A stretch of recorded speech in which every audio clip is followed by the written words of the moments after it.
Olá, salve, salve amigos da TV Sounic, da TV 247. Bom dia, sejam bem-vindos ao primeiro programa de hoje, a nossa leitura de jornais. Em primeiro lugar, quero agradecer a todos por termos ultrapassado 5.000 inscritos. Aliás, já ultrapassamos 5.200 inscritos. Toda vez que eu peço inscrições no Boa Noite 247, veio uma enchente de inscrições, o que eu agradeço demais a vocês por estarem acompanhando essa minha TV, que é uma TV de bolso, uma TV pequena, uma TV no celular, que procura resgatar o jornalismo que é feito baseado em fatos, fundamentado em situações concretas e sólidas, para que possamos formar as nossas opiniões também sólidas. Olá, Sávia Daniela Guedes, como vai você? Tudo bem aí? É uma TV minha, particular, privada, que eu ligo quando eu quero. Lúcia de Barros, de Porto Alegre, salve, salve Porto Alegre, e que me foi fornecida pela TV 247, graças à gentileza do meu amigo Leonardo Atushi. Sávia Daniela, muito obrigado, Sávia, muito obrigado por assistir, graças ao Leonardo Atushi, que me ofereceu essa oportunidade, graças ao YouTube. Graças ao YouTube, Maria Campos, que fornece. Fernanda Nascimento também, olá, bom dia, que fornece essa ferramenta maravilhosa, que é uma TV ao vivo. É uma TV ao vivo que transmite para o mundo, imaginem. É uma coisa impensável até há pouco tempo, né? Há alguns anos um rapaz que eu conheci estava tentando implementar. Olá, Oriana Rodrigues de Ponta Grossa, Manuel Pereira. A parte 3, meu livro de comunista, vai ter hoje de manhã. Primeiro a nossa leitura de jornais, depois minha vida no comunismo, tá?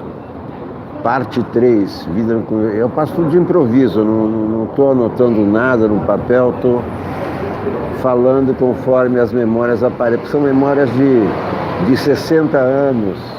Márcia Maldonado, salve, salve Florianópolis. Muito obrigado, Márcia. Então, é uma TV que é uma maravilha, né, da tecnologia. Luiz Otávio Barbosa, e que proporciona esse contato direto com o público, né? Com um público inteligente, né? Claro que sempre tem pessoas indesejáveis e desagradáveis. Laranja? Detox de laranja. Não pedi detox, pedi laranja. Que detox? Pô? Que detox? Nem sei o que é detox, pô. Eu tenho suco de laranja. Pô, Detox laranja. detox. Nem sei o que é detox. O que é detox? Quero detox, meu. Que detox, pô? Detox lembra coisa ruim, né? Claro que sempre tem pessoas desagradáveis que também aparecem, pessoas indesejáveis, mas que tem alguma perturbação, tem algum transtorno, como o Adélio, bispo dos Santos, né? Que tem um transtorno, eu não me lembro qual transtorno, de perseguição. Então tem pessoas com transtorno que não sabem que tem um transtorno, que também aparecem aqui na televisão, mas eu acho que não são pessoas que precisam de atenção. Então, para chamar atenção, falam palavrões, ofendem, né? Acham que ofendem, né? Mas quando as ofensas, vocês lembram de um antigo ditado? O que vem de baixo não me atinge. Então, o que vem do esgoto não atinge, né? É aquela coisa assim, quando um cara desagradável, malquisto, mal amado, ninguém gosta dele, ele xinga o outro, a reação é solidariedade. Então, de vez em quando, né, ou de vez em sempre, aparecem umas pessoas aí que me xingam. E elas são tão idiotas, né, que não percebem que estão me ajudando com isso. Elas acham que estão me atrapalhando. Não, estão me ajudando, porque quanto mais elas me ofendem, como são pessoas escrotas, eu ganho solidariedade, ou seja, ganho inscritos, ganho dinheiro no Catarse, ganho superchat, por causa dessas pessoas que acham que estão atrapalhando. Como elas são muito burras, ignorantes, elas acham que atrapalham e estão ajudando, né? Mas isso aí não afeta a nossa conversa. Cadê o canudo? Vou tomar um pouco de suco enquanto vocês vão chegando aqui, que eu quero comentar essa chacina de Manaus.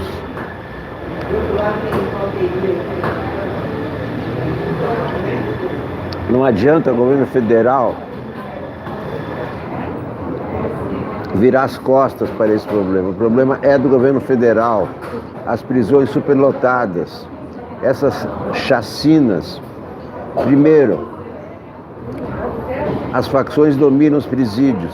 E quem tem que providenciar é o Ministério da Justiça, é o governo federal. Embora esse presídio esteja no âmbito do governo estadual de Manaus, mas é o governo federal que tem que solucionar esse problema dos presídios medievais do Brasil. Isso é um problema do ministro Sérgio Moro. O ministro Sérgio Moro só pensa em prender, mas não pensa em construir presídios, não pensa em dar condições para os presos. E ele tem que assumir essa responsabilidade, tanto ele quanto o governo Bolsonaro, o próprio Bolsonaro. O pensamento desse governo é sempre a repressão. Prender, matar, prender, matar, mas tem que ter presídio para prender. E presídio em condições humanas. Presídio não é campo de extermínio. Presídio é recuperação. Quem está ali são pessoas sob responsabilidade do Estado. É o Estado que responde por essas mortes, não são as facções. Os jornais dizem, briga entre facções. E quem que permite que haja facções dentro dos presídios? É a omissão do Estado. Vocês se lembram, ainda no governo Dilma, o ministro da Justiça, o Cardoso, disse que as prisões brasileiras são medievais. Durante o governo Dilma, as prisões continuam medievais. O que a Lava Jato fez foi superlotar ainda mais as prisões. E o Sérgio Moro tem que ser responsabilizado por essa chacina de Manaus. 55 mortos, são números de guerra civil. 55 mortos em 2 dias. As facções tomam conta dos presídios. O Estado não garante a segurança dos presos. O Estado não tem nenhum programa de construção de presídios. Tem gente que vai dizer, mas presídio não é fundamental. Como é que não é fundamental? Olha o que está acontecendo. Quantas pessoas estão presas sem julgamento, em prisões preventivas sem justificativa? Porque há prisões preventivas que se justificam. Claro, mas quantos estão presos sem justificativa? Qual é? As pesquisas mostram que a maioria dos presos são presos por mixaria. Não são crimes hediondos, não são homicidas crônicos, nada disso. É o cara que foi preso com uma trouxinha de maconha, está lá na prisão. A mulher que foi presa porque transportou uma trouxinha de maconha, está lá. A maioria é por isso, pichulecos.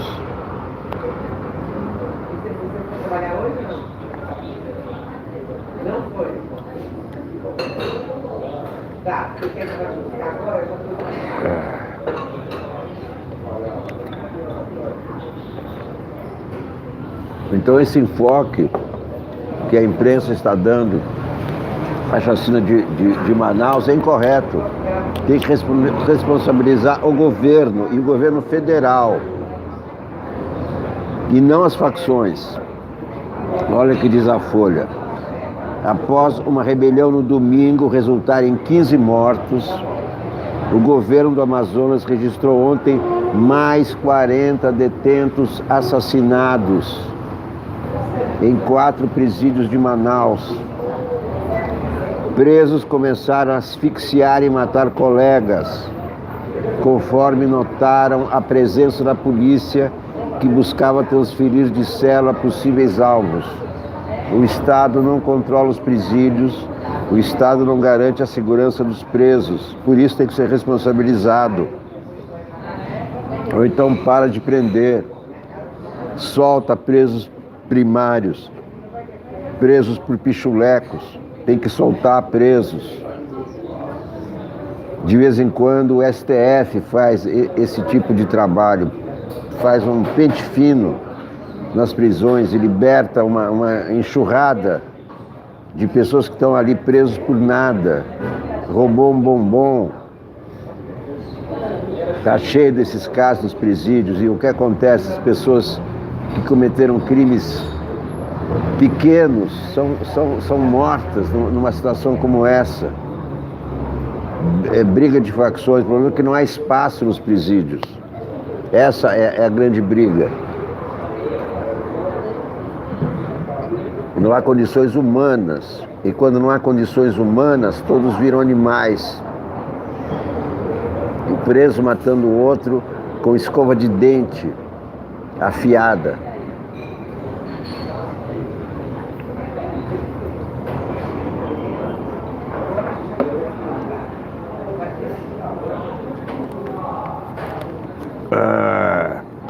A situação está controlada, segundo a Secretaria de Administração Penitenciária. Visitas foram suspensas. O motim no complexo Anísio Jobim aconteceu no momento de visita de familiares que chegaram a tentar impedir o confronto com a polícia. Para Luizmar Bonatti, secretário de Segurança Pública, a rebelião foi motivada por conflito entre facções. Mas quem permite que haja facções? Quem não consegue controlar os presídios? Quem não garante a segurança dos presos? O Estado.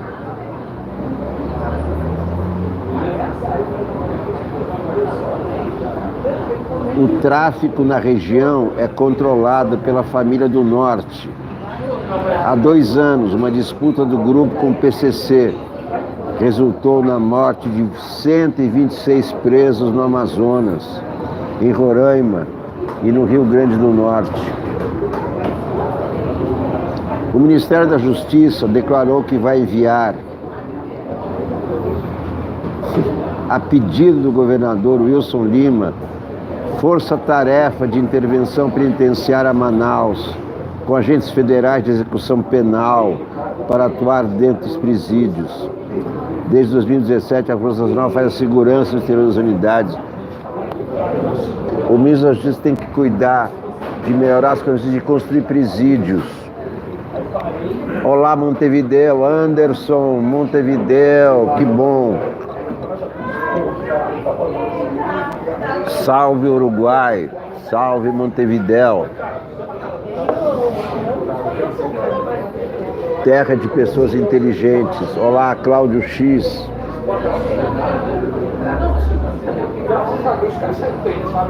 O que diz o Globo? Massacre em prisões de Manaus deixa 55 mortos. Moro ordena envio de tropas de intervenção penitenciária ao Amazonas, quando o mal já está feito. Depois que 55 morreram, é que se toma providência. Para o quê? Para remover os mortos. Num dos maiores massacres de presos do país, 55 detentos foram assassinados ontem, no domingo, no complexo penitenciário Anísio Jobim e em outros 3 presídios.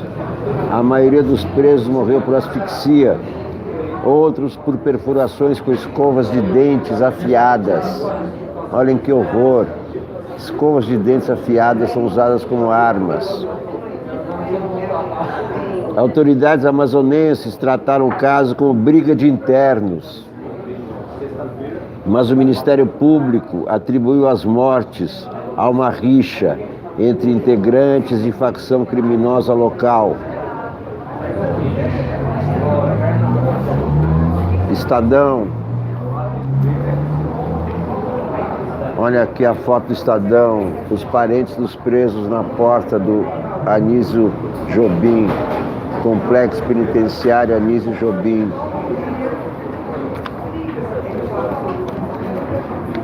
Disputa em facção deixa 55 presos mortos. Uma disputa pelo controle da facção criminosa Família do Norte. Eles controlam, bem pelo controle, porque aí eles resolvem em que cela fica as pessoas, qual é a cela, quer dizer, a disputa pelo controle do presídio, porque o Estado não controla os presídios. Olá, Rogério Matucci. Estamos aí, Rogério Matucci, sempre a postos. Obrigado a todos. Os ataques começaram no Anísio Jobim, onde 15 detentos foram assassinados durante o horário de visitas no domingo. O revide veio ontem, com mais 40 mortos, a maioria por asfixia. Há relatos de que tentativas de homicídio foram flagradas por agentes penitenciários durante as vistorias. 200 presos, prováveis alvos de novo massacre, foram isolados. O governo federal enviou 100 homens para o estado, que já tem a presença da Força Nacional de Segurança. A Secretaria de Administração Penitenciária pediu a transferência de 9 líderes da facção criminosa para presídios federais.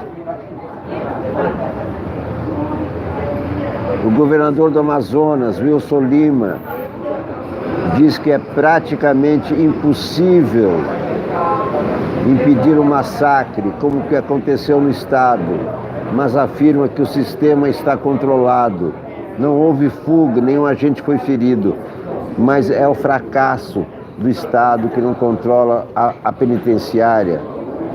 Isso é um fracasso da instituição.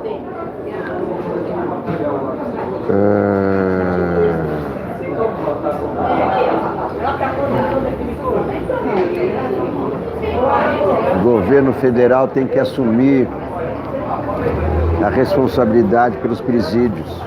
Leiam a Constituição. Quem é o responsável pela segurança dos presos? É o Estado. Não é o governo estadual, é o Estado.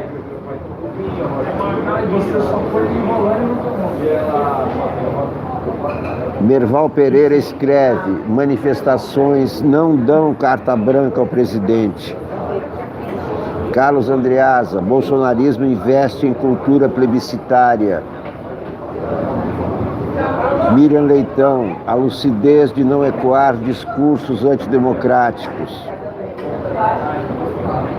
Bem, ainda sobre as manifestações de domingo, muita gente, dirigentes, pessoas respeitáveis, pessoas inteligentes, disseram ontem que a Globo escondeu as manifestações fascistas.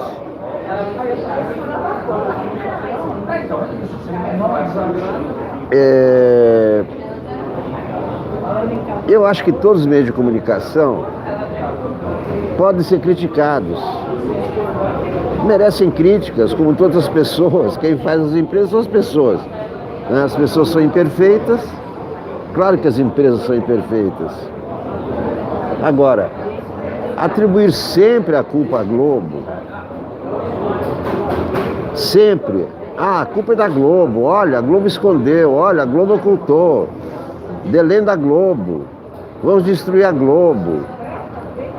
E eu não vi isso, quer dizer, eu não tenho nenhuma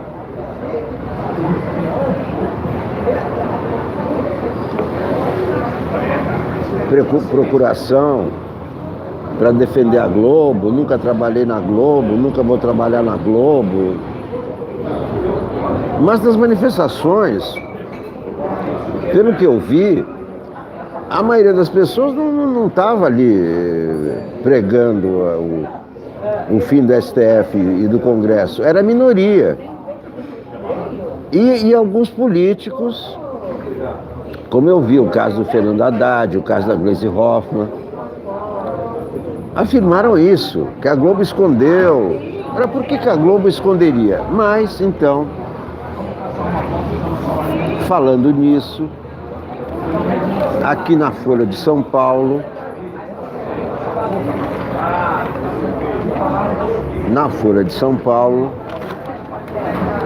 a coluna do Pablo Hortelado, que não é da Globo, que é um professor da USP, doutor em filosofia.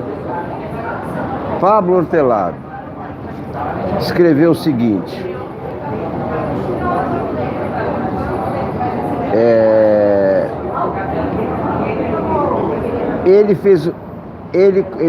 ele mandou um grupo de pesquisadores à Avenida Paulista no domingo,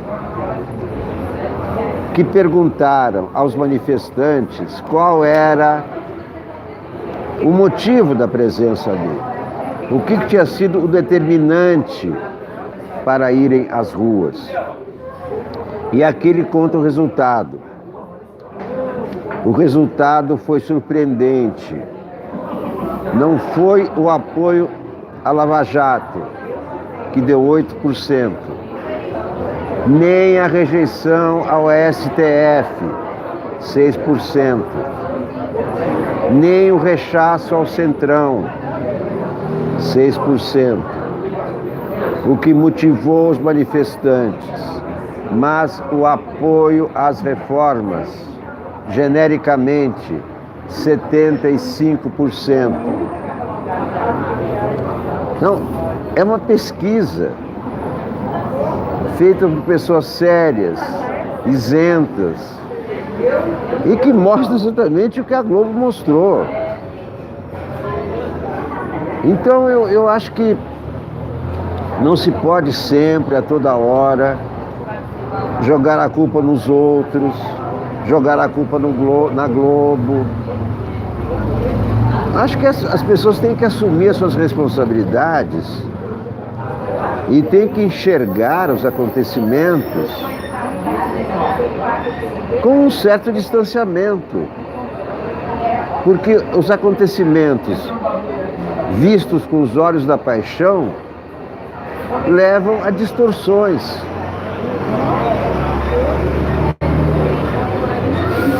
E essas distorções não conduzem a soluções, porque são distorções.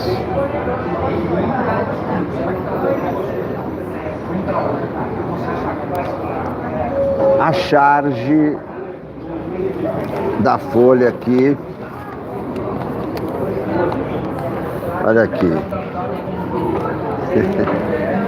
a charge da Folha, e essa obsessão erótica do Bolsonaro e do seu grupo, né? Tem uma obsessão sexual ali, né? Casamento, sexo, tudo ali, né? Como outro dia ele mandou a população lavar o pênis 4 vezes por dia. Lavem o pinto 4 vezes por dia. Uma recomendação presidencial, né? Por essas e por outras, é que ele perdeu a credibilidade e perde cada vez mais.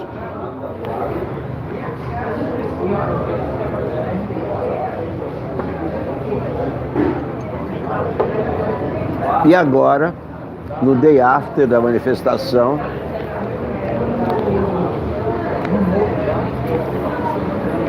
Bolsonaro tenta aproximação com Maia e STF. Ele jogou a população contra o Maia, bonecos do Maia, pichulecos, agressões ao Rodrigo Maia.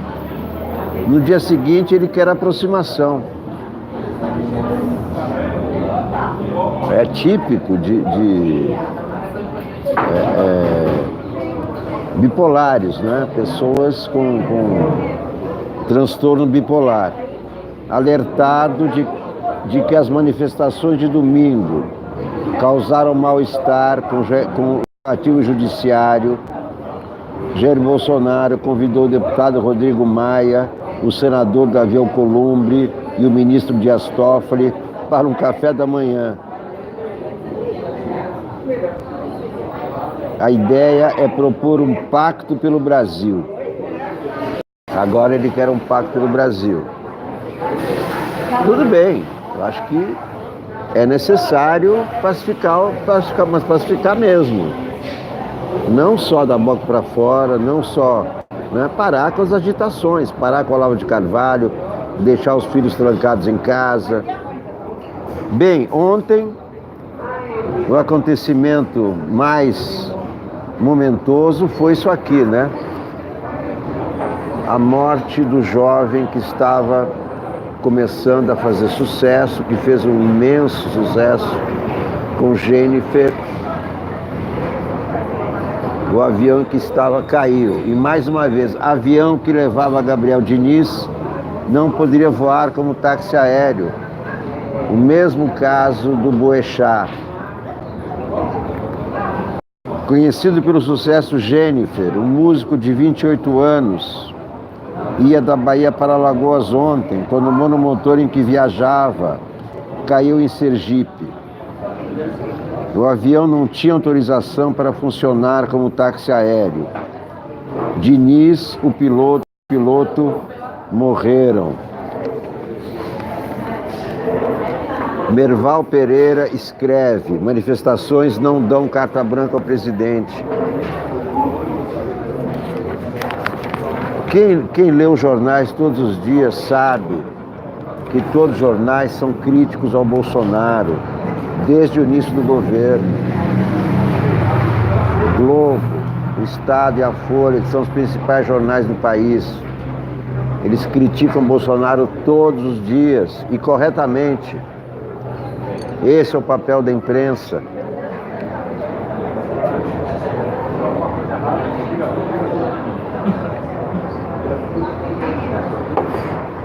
Olha aqui, a opinião do Globo, editorial do Globo de hoje. Governo não pode achar que as ruas decidirão reformas.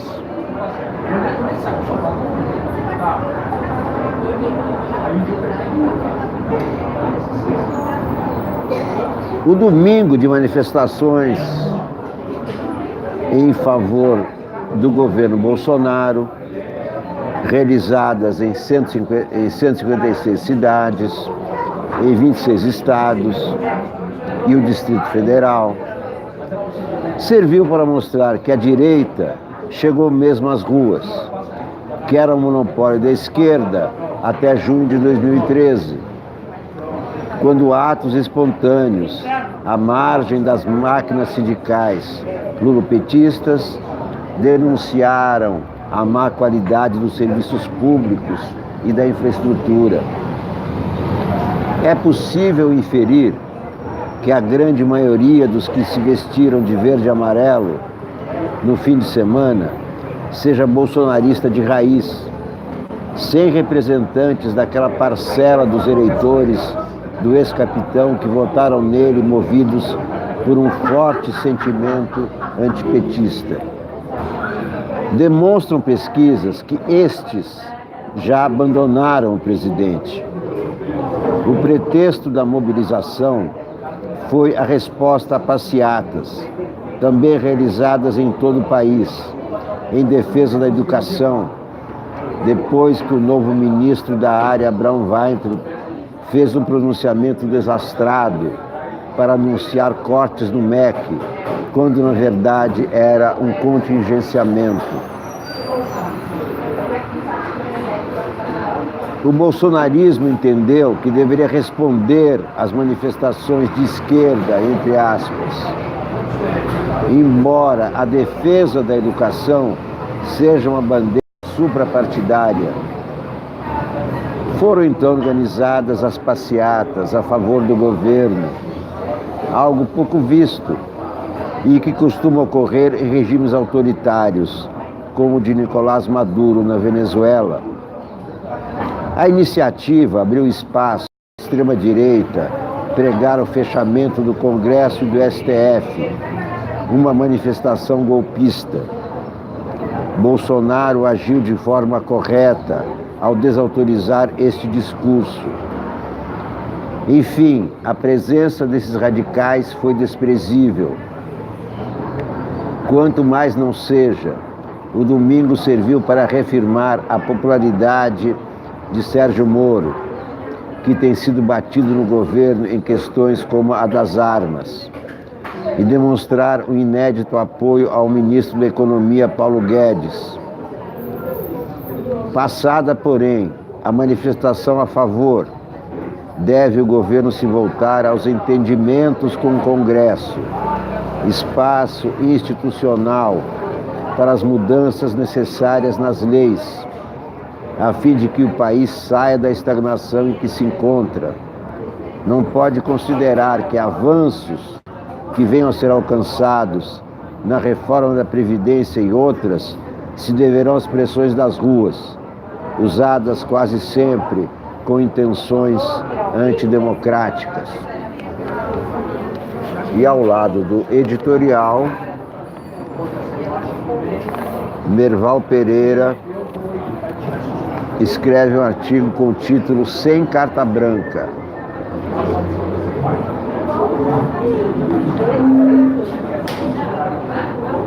A relação de Jair Bolsonaro com seus assessores militares, além da amizade com a maioria e do respeito à hierarquia inerente à corporação,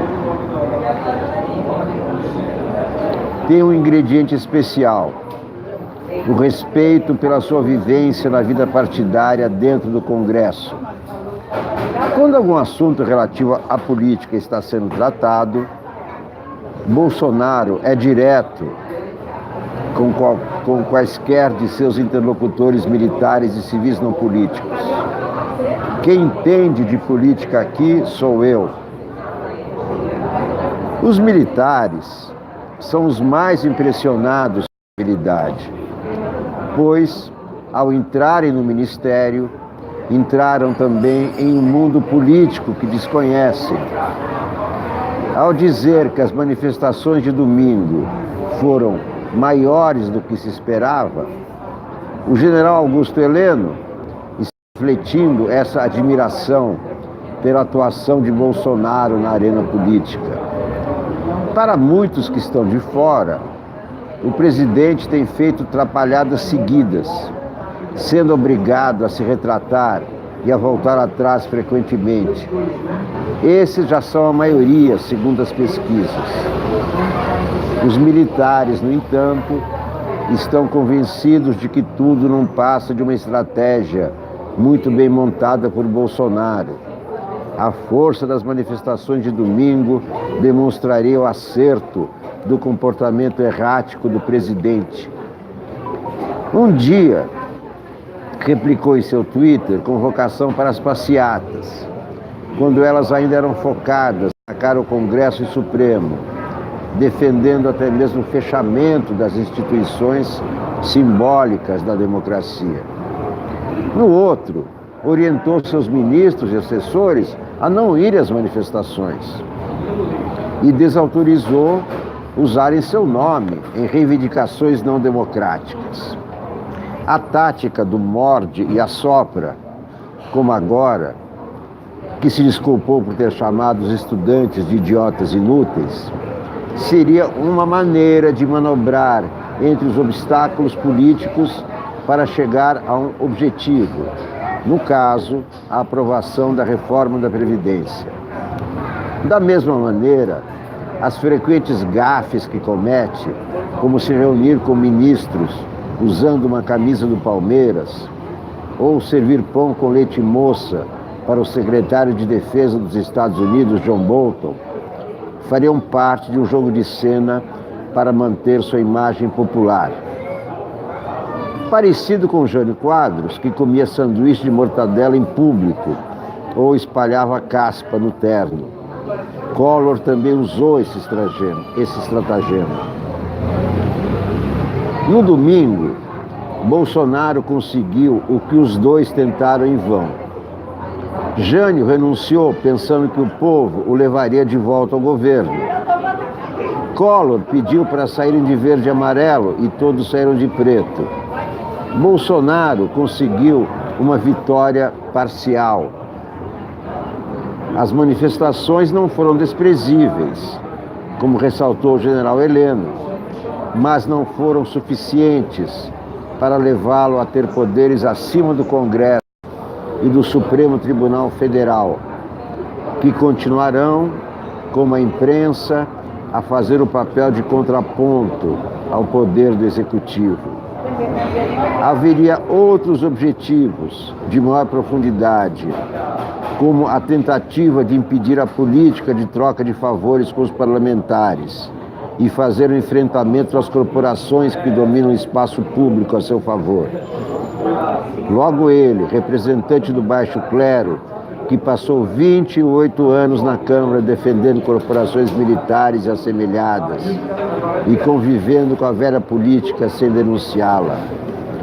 Apesar de ser uma figura tosca, verborrágica, contraditória, Bolsonaro estaria sendo útil ao país ao emparedar e pressionar a classe política, deixando o poder e seus beneficiários expostos. Esse comentário interessante que recebi de um leitor resume a opinião de muitos outros. O resultado pode ser esse, mas não é confirmado, pelo menos integralmente, pela prática presidencial. A partir da escolha de ministros por critérios ideológicos e não técnicos, e de decisões que levam em conta esses interesses ideológicos, como no caso do meio ambiente, contra posições já sedimentadas nas maiores democracias ocidentais, ou no caso da liberação de armas. O combate à corrupção é contraditório quando um filho senador está envolvido em diversas denúncias que transbordam para o próprio Bolsonaro, ou quando o ministro do Turismo, acusado de ter usado laranjas para desviar recursos da campanha eleitoral, é claramente protegido pelo presidente. Os embates com os poderes constituídos da República, que limitam suas ações, seriam mais a demonstração da incapacidade de Bolsonaro de agir dentro dos parâmetros constitucionais do que a intenção de moralizar o país. As ruas, no entanto, não lhe deram essa prerrogativa. A opinião do Merval Pereira. Na Folha de São Paulo, mais precisamente na coluna da Mônica Bergamo,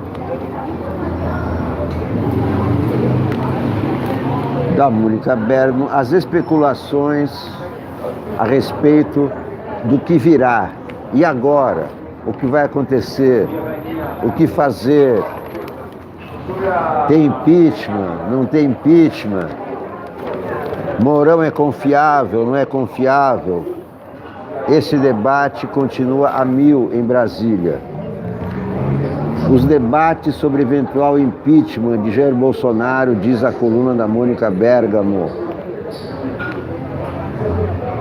que ganharam impulso na semana passada, começaram a arrefecer.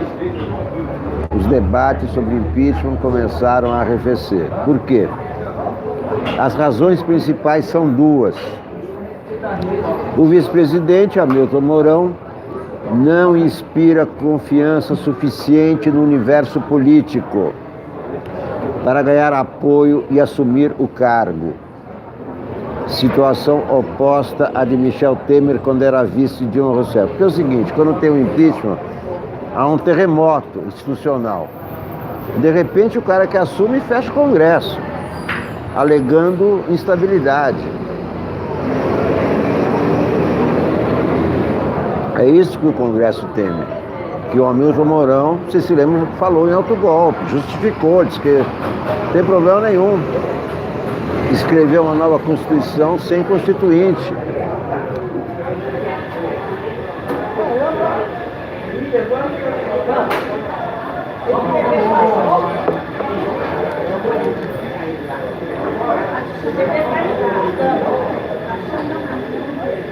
Mourão assumiria nos seguintes casos: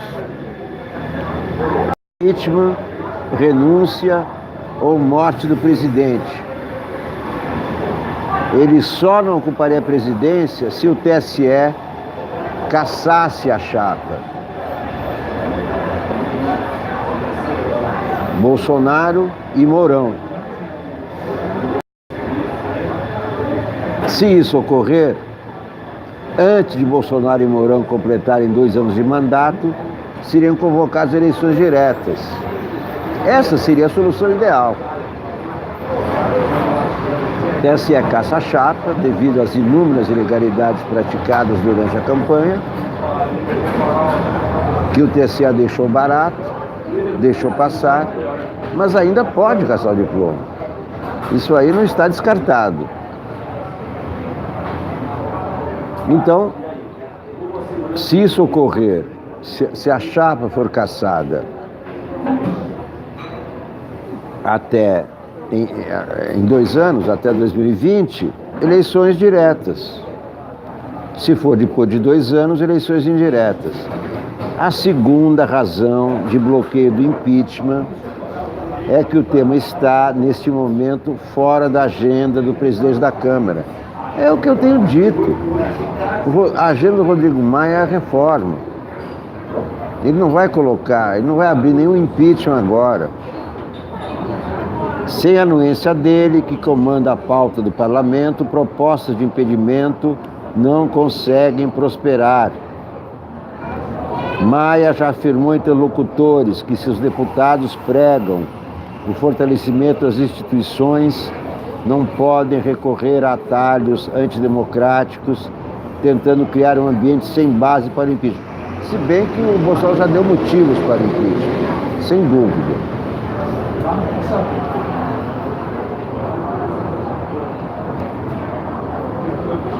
Maia também tem se posicionado contra as propostas de semipresidencialismo que limitariam o poder de Bolsonaro. Essas são as informações da Mônica Bergamo. Não há clima para impeachment. Então, eu acho que eu não sou especialista em conselhos, nem sou eu que vou dar conselhos a partidos, mas é só uma constatação, né? A oposição, a essa altura, deveria preparar-se para as eleições municipais do ano que vem, desde já, para derrotar o PSL, para derrotar o Bolsonaro nos municípios. Esse eu acho que teria que ser o trabalho prioritário da oposição.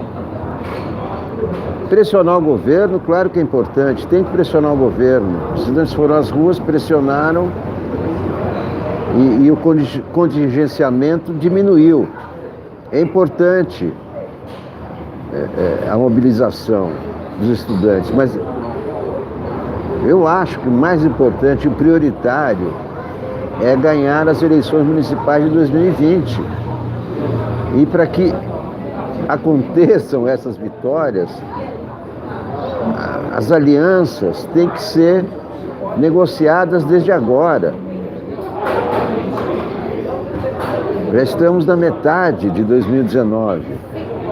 As eleições acontecem no final do ano que vem. está mais do que na hora de pensar em candidatos e alianças para as eleições municipais. Ganhar as eleições municipais vai ser o primeiro passo da oposição para retomar a presidência da República.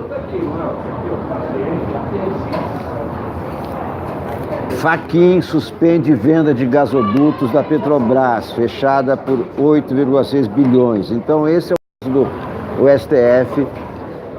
O Edson Fachin não está impedindo a venda, né? Ele está atendendo a uma solicitação dos sindicatos que afirmam que essa venda não pode ser feita sem aval do Congresso. E é isso que o Fachin determinou. Essa venda só pode acontecer com aval do Congresso. O ministro Edson Fachin concedeu liminar que suspende a venda da malha de gasodutos das regiões Norte, Nordeste e parte do Sudeste pela Petrobras. O negócio, fechado em abril, envolve 8 bilhões e 600 milhões de dólares, 33 bilhões de reais. A decisão, que poderá ser revista pelo plenário do Supremo, traz incerteza sobre a transação e insegurança jurídica em processos de privatização. Fachin entendeu que o negócio deve ter autorização legislativa prévia e só pode ser realizado por meio de uma licitação, por se tratar de perda de controle estatal. A transação envolve a alienação de 90% da transportadora de gás. O ministro atendeu sindicatos de petroleiros que pediram a cassação de uma decisão do STJ, que permitiu que a concorrência fosse levada adiante pela Petrobras em janeiro. O STJ derrubara uma decisão colegiada do TRF5, que barrou em junho do ano passado a venda da TAG, por entender que o negócio deveria passar por um processo licitatório. Para o STJ, a suspensão teria grande impacto econômico negativo nos cofres públicos. O TRF5 levou em conta uma manifestação anterior do ministro Ricardo Lewandowski sobre a venda de participações da União. Para Lewandowski, só poderia haver dispensa de licitação nos casos em que a venda de ações não implicasse em perda do controle de empresas públicas, sociedades de economia mista, caso da Petrobras, ou de suas subsidiárias, situação da TAG.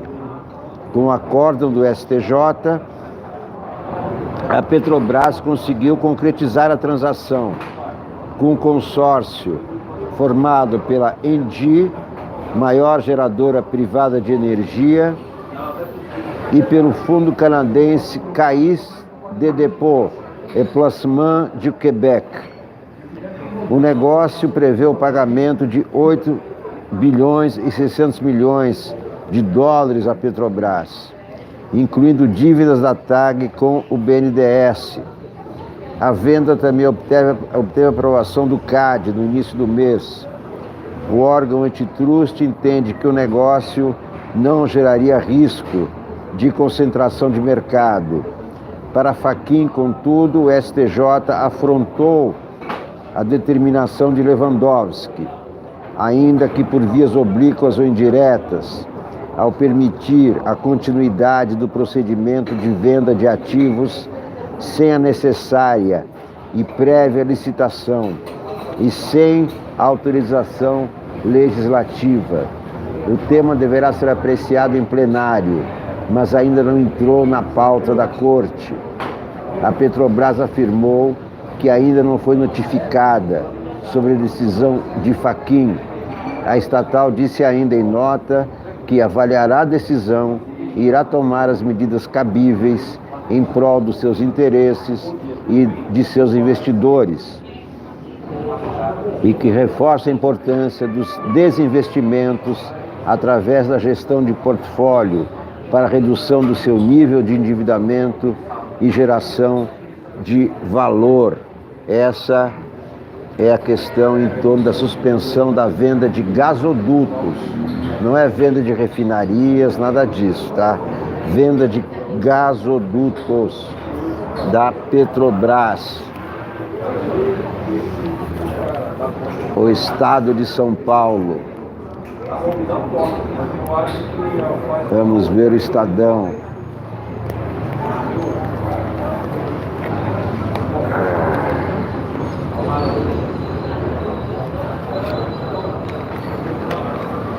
É hora de governar, diz o Estadão. As manifestações de domingo passado ocorreram de maneira ordeira, sem incidentes e sem a radicalização que tanto se temia. O discurso predominante não foi o da minoria extremista, que às vésperas das passeatas pregava o fechamento do Supremo Tribunal Federal e do Congresso. Foram às ruas brasileiros interessados em reafirmar a importância das pautas que decidiram as eleições do ano passado, tais como a moralização da política e o combate ao crime. Espera-se que o presidente Jair Bolsonaro não tome esses processos como uma espécie de carta-protestos, como uma espécie de carta branca para ampliar sua força na tumultuada relação com o Congresso, até porque o comparecimento não foi tão estrondoso como seus seguidores mais radicais esperavam. Mas é inegável também que essas passeatas, cuja afluência não foi nada desprezível, podem funcionar como uma espécie de confirmação da legitimidade de Bolsonaro obtida nas urnas no ano passado.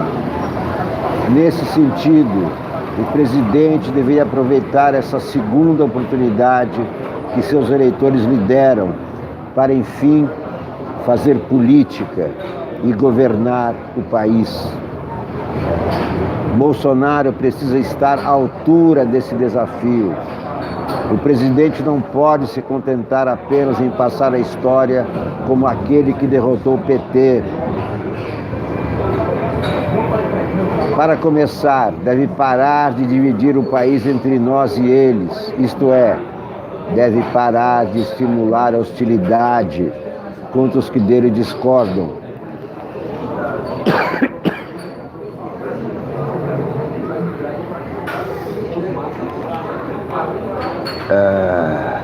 Cresce a desigualdade de renda, diz o Estadão, no editorial ao lado.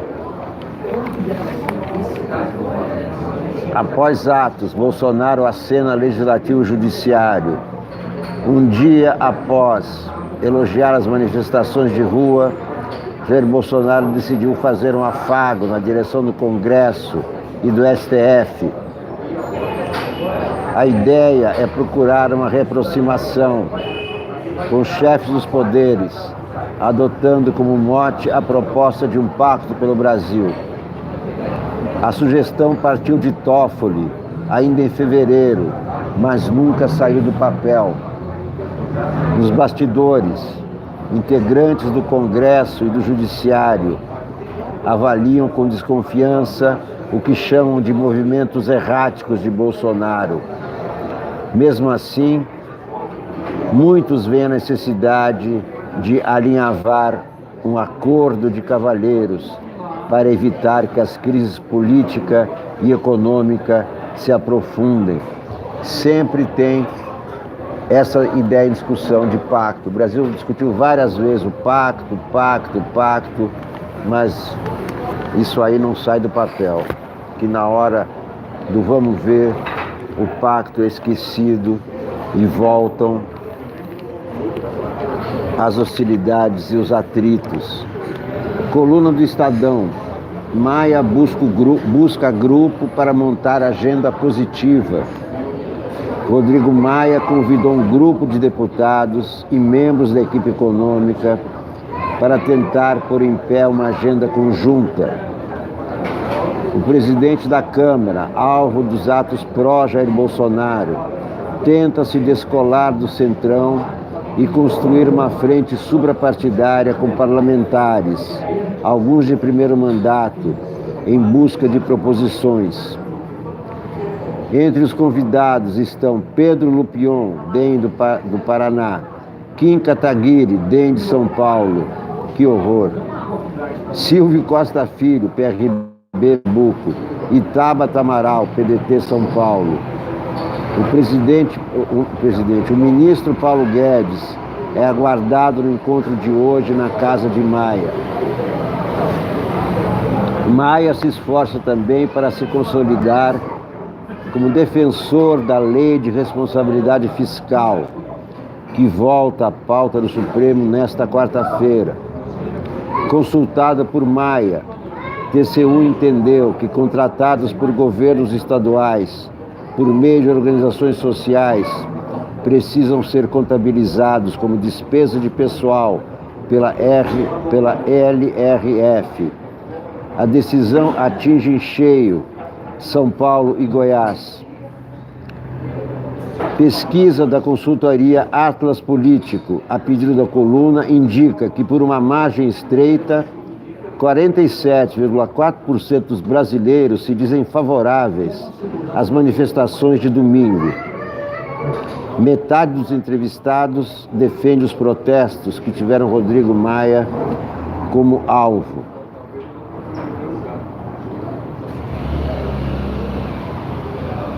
Essas são as notinhas da coluna do Estadão de hoje. Gilmar se reúne com Maia. Outro alvo de críticas durante as manifestações de anteontem, o ministro Gilmar Mendes esteve ontem na residência oficial do presidente da Câmara, em Brasília. O encontro não constava da agenda de nenhum dos dois.